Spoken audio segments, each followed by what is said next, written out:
বাংলাদেশের নিরাপত্তা উপদেষ্টা খলিল ভারতের নিরাপত্তা উপদেষ্টা অজিত দোভালের সাথে কি করে? 3 এপ্রিল বিমস্টেক শীর্ষ সম্মেলনের ফাঁকে ভারতের জাতীয় নিরাপত্তা উপদেষ্টা অজিত দোভালের সাথে বাংলাদেশের জাতীয় নিরাপত্তা উপদেষ্টা খলিল গোপনে মিটিং করে। বাংলাদেশের গোয়েন্দা বাহিনীদের প্রধান তারাও এ বিষয়ে কোনো কিছুই জানে না, তাদেরকে অবহিত করা হয়নি। গোপন বৈঠকে তারা কি বিষয়ে আলোচনা করে, তাদের এজেন্ডাগুলো কি?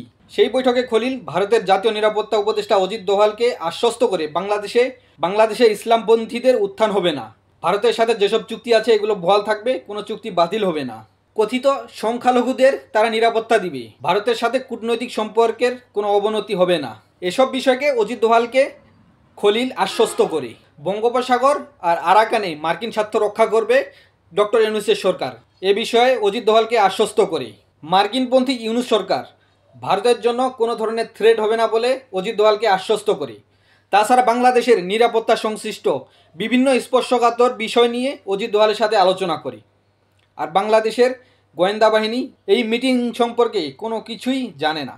আর এই গোপন মিটিংয়ের খবর যখন ফাঁস হয় তখন 8 এপ্রিল ফরেন সার্ভিস একাডেমিতে খলিল বলে, মোদি বাংলাদেশকে আশ্বস্ত করেছে বাংলাদেশের সাথে ভারতের সম্পর্কের কোনো অবনতি হবে না। এটা দলের সাথে দলের কোনো সম্পর্ক নেই, এটা রাষ্ট্রের সাথে রাষ্ট্রের সম্পর্ক। তাহলে রাষ্ট্রীয় বিষয়ে গোপনে কেন মিটিং হবে? বাংলাদেশের গোয়েন্দা সংস্থাগুলোর প্রধানরা অন্তত তো জানবে এই মিটিং সম্পর্কে, তাহলে কেন তাদেরকে জানানো হলো না?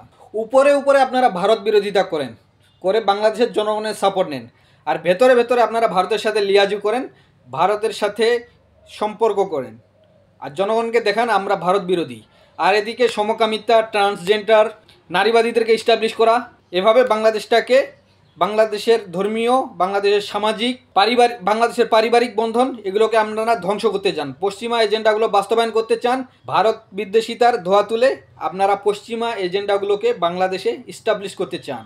আর কথায় বাংলাদেশ সেনাবাহিনীকে ভারতের দালাল বলতে চান, অথচ 5ই মে বাংলাদেশের সেনাবাহিনী এক বিশাল গৃহযুদ্ধ থেকে বাংলাদেশকে রক্ষা করেছে। বাংলাদেশ সেনাবাহিনীর এখন যে নেতৃত্ব রয়েছে, এই নেতৃত্বের মধ্যে যদি আপনারা ফাটল ধরাইতে পারেন তাহলে আপনারা আপনাদের উদ্দেশ্য হাসিল করতে পারবেন।